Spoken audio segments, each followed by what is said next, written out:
कहिलेकाहीँ कस्तो हुन्छ है, कसैसँग बोल्दै नबोलिकन पनि एकदम गहिरो के भनौँ आत्मिक खालको सम्बन्ध अनुभव हुन्छ नि। हो त नि, मानौ कि वर्षौंदेखि चिने जस्तो।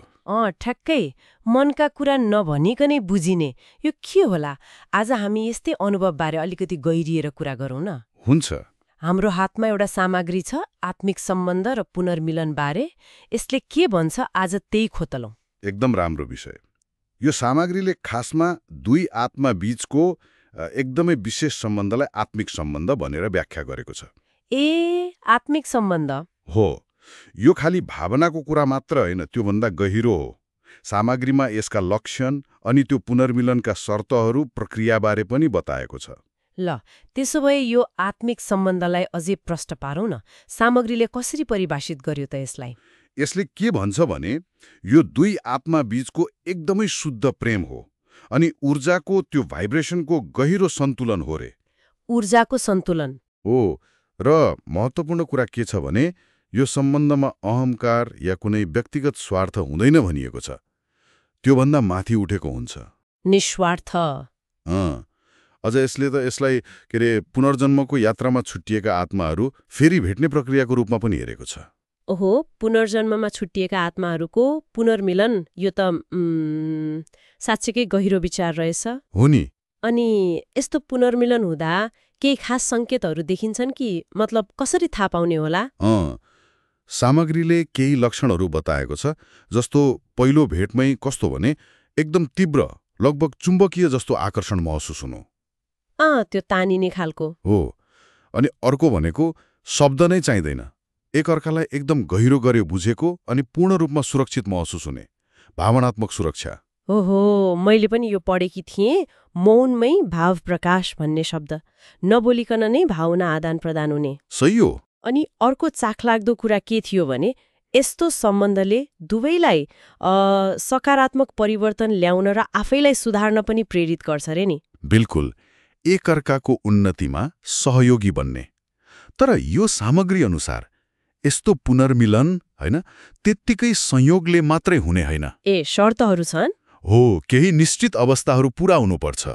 जस्तो कि दुवै आत्मा मानसिक र आत्मिक रूपले तयार हुनु पर्यो। अनि उनीहरूको कर्म परिपक्व भएको हुनुपर्छ।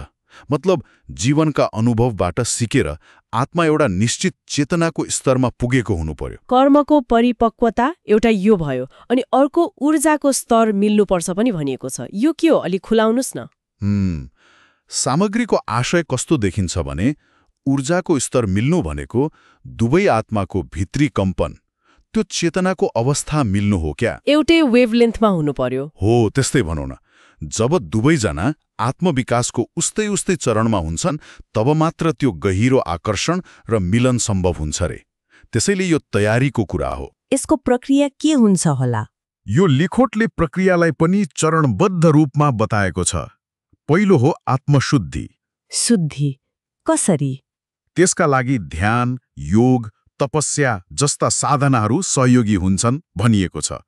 दोस्रो कर्महरूको शुद्धिकरण। कर्म शुद्धिकरण मतलब पुराना हिसाब किताब चुक्ता हुनु पर्यो। त्यस्तै विगतका कर्मको प्रभावबाट माथि उठ्नु, सिक्नुपर्ने पाठ सिकिसक्नु। अनि जब आत्मा र कर्म शुद्ध हुन्छन् त्यसपछि के हुन्छ? त्यसपछि जीवनको कुनै न कुनै मोडमा प्राय सोच्दै नसोचेको बेला ती आत्माहरू फेरि एक आपसमा तानिन्छन् र भेट हुन्छ। अप्रत्याशित भेट हो। तर सामग्रीले जोड दिएको कुरा के छ भने यो भेट खाली सँगै हुनको लागि मात्र होइन, उनीहरू एकअर्काको आध्यात्मिक यात्रामा साथी बन्छन् र मिलेर मानव सेवा वा कुनै ठूलो उद्देश्यमा लाग्छन्। उद्देश्य पनि हुन्छ? हो, सेवाको उद्देश्य। यो अवधारणालाई अझै बुझ्न सामग्रीमा केही सनातन सन्दर्भहरू पनि दिएको छ, होइन? छ नि, जस्तो शिव शक्तिको एकाकारलाई उदाहरण दिएको छ, राम सीताको पुनर्मिलन, राधा कृष्णको प्रेम। यिनलाई यस्तै गहिरो, दिव्य र आत्मिक सम्बन्धको रूपमा प्रस्तुत गरिएको छ। शिव शक्ति, राम सीता, राधा कृष्ण। यो उदाहरणले यस्तो सम्बन्ध कति निस्वार्थ र आध्यात्मिक हुन्छ भन्ने देखाउँछ भन्ने यो सामग्रीको भनाइ छ।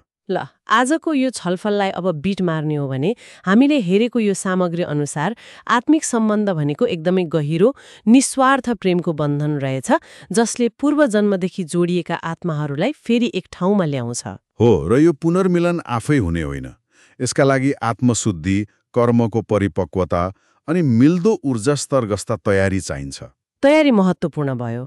अनि यसको अन्तिम उद्देश्य व्यक्तिगत सुख मात्रै होइन, सँगै मिलेर आध्यात्मिक विकास गर्ने र सेवामा लाग्ने हो भन्ने कुरा यस सामग्रीको निचोड देखिन्छ। यो सब सुन्दा एउटा कुरा मनमा आइरह्यो कि हामीले जीवनमा कहिलेकाहीँ अनुभव गर्ने ती एकदमै गहिरा, मानौ पहिलेदेखि नै लेखिएका जस्ता लाग्ने सम्बन्धहरू हाम्रो आफ्नै भित्री यात्रा वा त्यो कर्मको परिपक्वताको सङ्केत हुन सक्छन् त?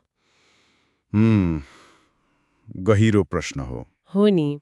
यो प्रश्नले हामीलाई यस्ता अदृश्य तर शक्तिशाली सम्बन्धहरूको सम्भावनाबारे सोच्न छोड्दिन्छ।